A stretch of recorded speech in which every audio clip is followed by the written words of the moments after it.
A teoria histórico-cultural de Vygotsky.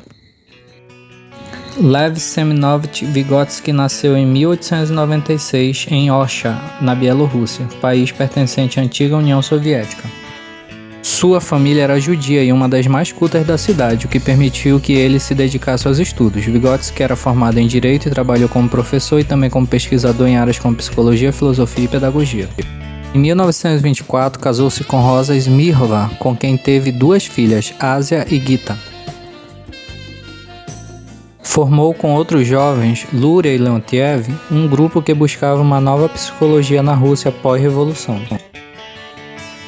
Sua produção foi vasta, escreveu cerca de 200 trabalhos científicos que foram importantes para pesquisas posteriores, pois tratam de temas como linguagem, educação, deficiência e neuropsicologia. Vygotsky morreu de tuberculose em 1934 em Moscou. Os sistemas simbólicos são conjuntos de símbolos, linguagens, códigos e representações que as culturas humanas utilizam para transmitir e expressar significados. Elas incluem a linguagem verbal, gestos, artes, rituais, símbolos religiosos, entre outros elementos que são fundamentais na comunicação e na transmissão de conhecimento e valores dentro de uma sociedade. O processo de internalização está relacionado à forma como os indivíduos absorvem e incorporam os sistemas simbólicos e os valores culturais ao longo do desenvolvimento. É um processo complexo no qual as pessoas aprendem a linguagem, normas sociais, crenças, valores e comportamentos que são característicos de sua cultura. A internalização ocorre principalmente durante a socialização, quando as pessoas são expostas aos sistemas simbólicos existentes em sua sociedade. Durante a infância e além, as interações com a família, escola, mídia, grupos de pares e outras instituições sociais desempenham um papel crucial na assimilação desses sistemas simbólicos. Os sistemas simbólicos influenciam profundamente a maneira como os indivíduos pensam, interpretam o mundo ao seu redor e se comportam. A internalização desses sistemas simbólicos pode moldar a identidade pessoal, as percepções, as atitudes e as interações sociais de um indivíduo. Assim, os sistemas simbólicos desempenham um papel essencial no processo de internalização. À medida que os indivíduos aprendem e internalizam os significados, valores e normas culturais que são expressos por meio desses símbolos, influenciando sua compreensão do mundo e sua inserção na sociedade. Pensamento e linguagem. Como a linguagem é um sistema simbólico básico de todos os grupos humanos, a questão do desenvolvimento da linguagem e suas relações com o pensamento ocupa lugar central na obra de Vygotsky. Vygotsky trabalha com 2 funções básicas da linguagem. A principal função é a de intercâmbio social. É para se comunicar com seus semelhantes que o homem cria e utiliza os sistemas de linguagem. É a necessidade de comunicação que impulsiona inicialmente o desenvolvimento da linguagem. Para que a comunicação com outros indivíduos seja possível de forma mais sofisticada, é necessário que sejam utilizados signos compreensíveis por outras pessoas, que traduzam ideias, sentimentos, vontades, pensamentos de forma bastante precisa. Nesse ponto entra a segunda função, que é o pensamento generalizante. Por exemplo, a palavra cachorro tem um significado preciso, compartilhado pelos usuários da língua portuguesa. Independentemente dos cachorros concretos que o indivíduo conheça ou do medo de cachorro que alguém possa ter, a palavra cachorro denomina um certo conjunto de elementos do mundo real. O conceito de cachorro pode ser traduzido por essa palavra e será adequadamente compreendido por outras pessoas, mesmo que a experiência concreta delas com o cachorro seja diferente da do indivíduo que utilizou a palavra. O desenvolvimento do pensamento e da linguagem. O pensamento e a linguagem têm origens diferentes e desenvolvem-se seguindo trajetórias diferentes e independentes, antes que ocorra a estreita ligação entre esses 2 fenômenos. Vygotsky trabalha com o desenvolvimento da espécie humana, filogênese, e com o desenvolvimento do indivíduo humano, ontogênese, buscando compreender a origem e a trajetória desses 2 fenômenos. Ao buscar compreender a história da espécie humana, Vygotsky encontrou nos estudos feitos com primatas superiores formas de funcionamento intelectual e formas de utilização de linguagem que poderiam ser tomadas como precursoras do pensamento e da linguagem no ser humano. Considerou esses processos como sendo a fase pré-verbal do desenvolvimento do pensamento e a pré-intelectual do desenvolvimento da linguagem. Num determinado momento do desenvolvimento filogenético, essas duas trajetórias se unem e o pensamento se torna verbal e a linguagem racional. A associação entre pensamento e linguagem é atribuída à necessidade de intercâmbio dos indivíduos durante o trabalho, atividade especificamente humana. Para agir coletivamente de formas cada vez mais sofisticadas, o grupo humano teve de criar um sistema de comunicação que permitisse troca de informações específicas e ação no mundo com base em significados compartilhados pelos vários indivíduos empenhados no projeto coletivo. Assim como ocorreu no desenvolvimento da espécie humana, num determinado momento do desenvolvimento da criança, por volta dos 2 anos de idade, o percurso do pensamento encontra-se com o da linguagem e inicia-se uma nova forma de funcionamento psicológico. A fala torna-se intelectual, com função simbólica, generalizante, e o pensamento torna-se verbal, mediado por significados dados pela linguagem. Enquanto no desenvolvimento filogenético foi a necessidade de intercâmbio dos indivíduos durante o trabalho que impulsionou a vinculação dos processos de pensamento e linguagem, na ontogênese esse impulso é dado pela própria inserção da criança no grupo cultural. A interação com membros mais maduros da cultura, que já dispõe de uma linguagem estruturada, é que vai provocar o salto qualitativo para o pensamento verbal. Quando os processos de desenvolvimento do pensamento e da linguagem se unem, surgindo então o pensamento verbal e a linguagem racional, o ser humano passa a ter a possibilidade de um modo de funcionamento psicológico mais sofisticado, mediado pelo sistema simbólico da linguagem.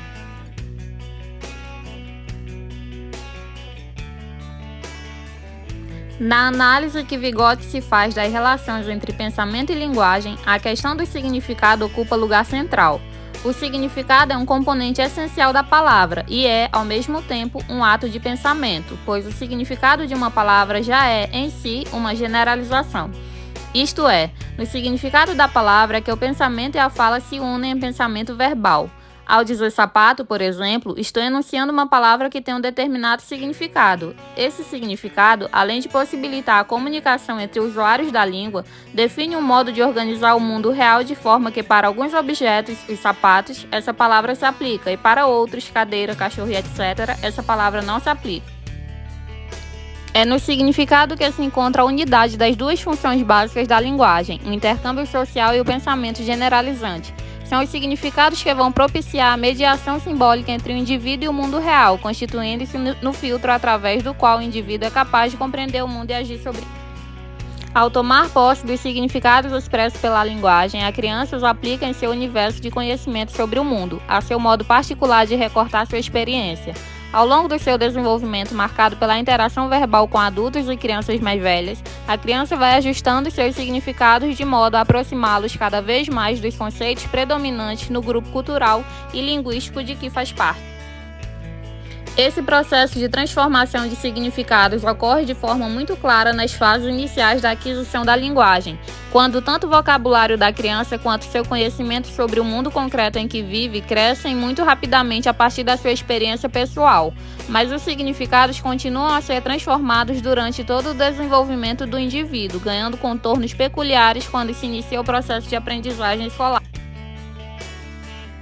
Vygotsky distingue dois componentes do significado da palavra, o significado propriamente dito e o sentido. O significado propriamente dito refere-se ao sistema de relações objetivas que se formou no processo de desenvolvimento da palavra, consistindo no núcleo relativamente estável de compreensão da palavra, compartilhado por todas as pessoas que a utilizam. O sentido, por sua vez, refere-se ao significado da palavra para cada indivíduo, composto por relações que dizem respeito ao contexto de uso da palavra e às vivências afetivas do indivíduo. A palavra carro, por exemplo, tem o significado objetivo de veículo de 4 rodas, movido a combustível, utilizado para transporte de pessoas. O sentido da palavra carro, entretanto, variará conforme a pessoa que a utiliza e suas vivências pessoais com aquele objeto. O uso da linguagem como instrumento de pensamento supõe um processo de internalização da linguagem, isto é, não é apenas por falar com as outras pessoas que o indivíduo dá um salto qualitativo para pensamento verbal. Ele também desenvolve gradualmente o chamado discurso interior, que é uma forma interna de linguagem, dirigida ao próprio sujeito e não ao interlocutor externo. É um discurso sem vocalização, voltado para o pensamento, com a função de auxiliar o indivíduo nas suas operações psicológicas. Vygotsky postula para o processo de desenvolvimento do pensamento e da linguagem a mesma trajetória das outras funções psicológicas. O percurso é da atividade social, interpsíquica, para a atividade individualizada, intrapsíquica. A criança, primeiramente, utiliza a fala socializada, com a função de comunicar, de manter um contato social. Com o desenvolvimento é que ela passa a ser capaz de utilizar a linguagem como instrumento de pensamento, com a função de adaptação pessoal. Isto é, a internalização do discurso é um processo gradual, que se completará em fases mais avançadas da aquisição da linguagem. No estudo de transição entre o discurso socializado e o discurso interior, Vygotsky recorre à fala egocêntrica como fenômeno relevante para a compreensão dessa transição. Num certo momento do seu desenvolvimento, a criança passa a se utilizar da linguagem egocêntrica, falando alto para si mesma, independentemente da presença de um interlocutor. A fala egocêntrica acompanha a atividade da criança, começando a ter uma função pessoal, ligada às necessidades do pensamento. É utilizada como apoio ao planejamento de sequências a serem seguidas, como auxiliar na solução de problemas. Para Vygotsky, o surgimento da fala egocêntrica, com essa função claramente associada ao pensamento, indica que a trajetória da criança vai, de fato, dos processos socializados para os processos internos, isto é, ao tomar posse da linguagem, inicialmente utilizada apenas como função de comunicação, a criança passa a ser capaz de utilizá-la como instrumento interno, intrapsíquico, de pensamento.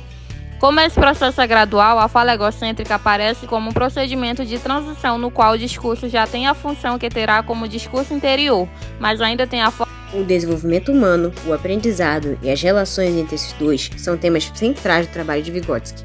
A preocupação dele com o desenvolvimento do ser humano está presente em toda a sua obra, buscando compreender a origem e o desenvolvimento dos processos psicológicos ao longo da história da espécie humana e da história individual. Essa abordagem é a abordagem genética, a mais comum.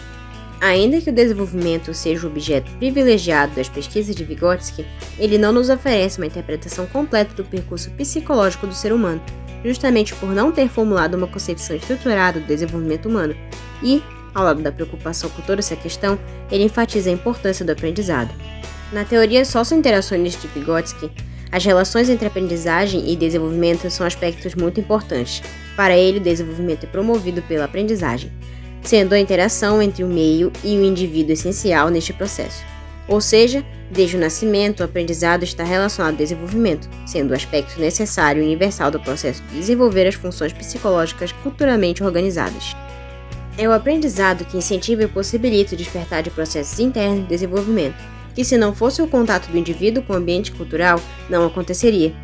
Uma pessoa sem a concepção de aprendizado, como o aprendizado da leitura e da escrita, por exemplo, se continuasse presa em um ambiente desconhecedor da aprendizagem, jamais seria alfabetizada.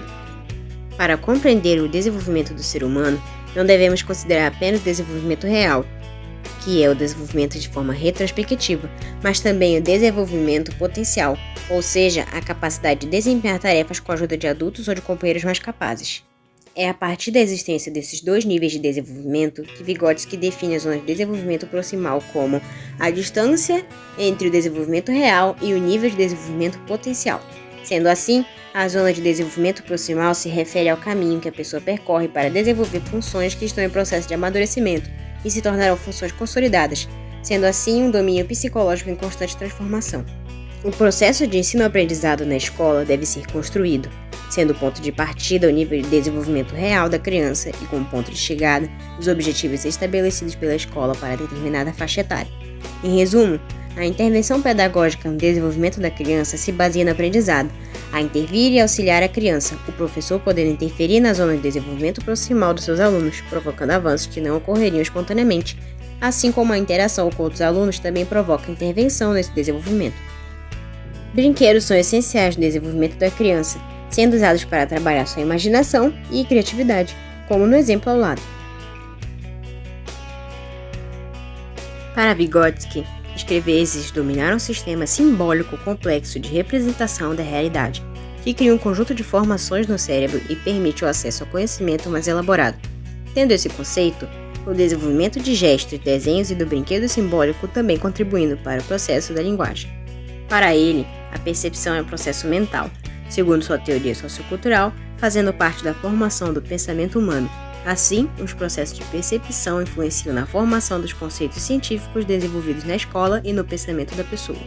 De acordo com o autor, a atenção seria como um processo gradualmente submetido a processos de controle voluntário, em grande parte, fundamentos na mediação simbólica.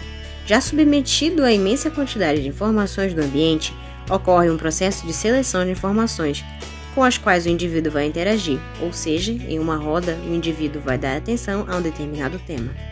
Por último, a memória, assim como as demais funções psicológicas, é entendida como uma totalidade, tendo relação entre pensamento e memória, assim como possui relação com a percepção, atenção, linguagem e imaginação.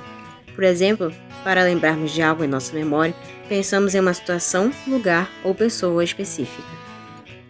De todos os colaboradores de Vygotsky, Luria foi o que mais se dedicou ao estudo das funções psicológicas do sistema nervoso central. As bases bissociais das funções psicológicas de Luria estão fundamentadas na ideia de que as funções mentais superiores são resultantes de complexas interações entre processos biológicos e fatores sociais e culturais. Segundo Luria, a mente humana é moldada pela interação entre o desenvolvimento biológico do cérebro e a influência do ambiente social e cultural em que a pessoa vive. Suas teorias destacam a importância das funções psicológicas como a linguagem, a atenção, a memória e o pensamento como produtos da interação entre processos biológicos e experiências sociais. Luria enfatizou a relevância de fatores culturais na formação e desenvolvimento dessas funções, argumentando que as sociedades e culturas em que as pessoas estão inseridas moldam as habilidades cognitivas de maneira específicas. Em resumo, Luria defendia a abordagem sociocultural da psicologia, que considera a influência do ambiente social e cultural na formação e desenvolvimento das funções psicológicas superiores. Essa abordagem destaca a importância de compreender as características biológicas e a influência do contexto sociocultural para entender a complexidade das funções mentais humanas. Conclusão. Vygotsky fala sobre a internalização de formas culturais de comportamento e como isso constitui o aspecto característico da psicologia humana. O homem biológico se torna um ser social ao internalizar atividades, comportamentos e signos culturalmente desenvolvidos, mas sua obra não fornece uma teoria bem estruturada sobre o processo. Portanto, é importante compreender e estudar profundamente as diferentes abordagens teóricas, como as de Piaget e Vygotsky, para enriquecer a prática educativa. Não devemos escolher apenas uma teoria, mas sim compreender e aprimorar o nosso conhecimento a partir de diversas perspectivas. Os processos de aprendizado movimentam os processos de desenvolvimento, com a escola tendo um papel essencial na promoção do desenvolvimento psicológico dos indivíduos. A mediação dos membros mais maduros da cultura no aprendizado das crianças é crucial, e devido à rápida disseminação das ideias de Vygotsky na educação e à escassez de textos em português, é crucial evitar uma compreensão superficial de sua teoria. Devemos usar textos disponíveis como um ponto de partida para um estudo aprofundado e suas ideias como inspirações para reflexões teóricas mais amplas. Anexos. Cronologia, vida e obra de Vygotsky. 1896. Nasce Vygotsky, em 17 de novembro, na cidade de Osha, em Bielorrússia. 1905. Revolução Popular contra o czar. Acentua-se a crise social na Rússia. 1911. Ingressa pela primeira vez numa instituição escolar após anos de instrução com tutores particulares. 1913. Forma-se no curso secundário. Ingressa na Universidade de Moscou no curso de Direito. 1914. Passa a frequentar as aulas de História e Filosofia na Universidade Popular de Chernivtsi. 1916. Escreve A Tragédia de Hamlet, O Príncipe da Dinamarca, como trabalho de fim de curso na universidade. 1917. Forma-se em Direito na Universidade de Moscou. Revolução Russa. É criado o Conselho dos Comissários do Povo, presidido por Lenin. 1917 e 1923. Vive em Gomel, lecionando Literatura e Psicologia. 1918. Abre com o amigo Semyon Dobkin e o primo David Vygotsky uma pequena editora de obras de literatura. 1920. Toma conhecimento de que está tuberculoso. 1922. Centralização do poder. Stalin é nomeado secretário-geral do Partido Comunista da Constituição da União Soviética. 1924. Faz uma conferência no segundo Congresso de Psiconeurologia de Leningrado. Marco importante em sua história profissional. Muda-se para Moscou a convite de Kornilov para trabalhar no Instituto de Psicologia de Moscou. Morre Lenin e Stalin assume o poder. 1925. Escreve o livro Psicologia da Arte. Viaja para o exterior pela primeira e única vez em sua vida. Começa a organizar o Laboratório de Psicologia para Crianças Deficientes. 1925 a 1939, período em que antes de 1962 são publicados trabalhos seus, 7 artigos diversos em publicações do mundo ocidental. 1928, processo de modernização da União Soviética, industrialização, reforma agrária e alfabetização. 1929, início da ditadura stalinista. 1934, morte de tuberculose, em 11 de junho, aos 37 anos de idade. Publicação do livro Pensamento e Linguagem na União Soviética. 1936 e 1937, período mais violento do regime stalinista. 1936 a 1956, as obras de Vygotsky deixam de ser publicadas na União Soviética por motivos políticos. 1953, morre Stalin. Khrushchev sobe ao poder. 1956, Khrushchev dá início ao processo de desestalinização da União Soviética. 1962, publicação do livro Pensamento e Linguagem nos Estados Unidos. 1982 e 1984, edição das obras completas de Vygotsky na União Soviética. 1984, publicação da coletânea Formação Social da Mente no Brasil. 1987, publicação de Pensamento e Linguagem no Brasil. 1988, publicação de Aprendizagem e Desenvolvimento Intelectual na Idade Escolar, na coletânea Linguagem, Desenvolvimento e Aprendizagem no Brasil.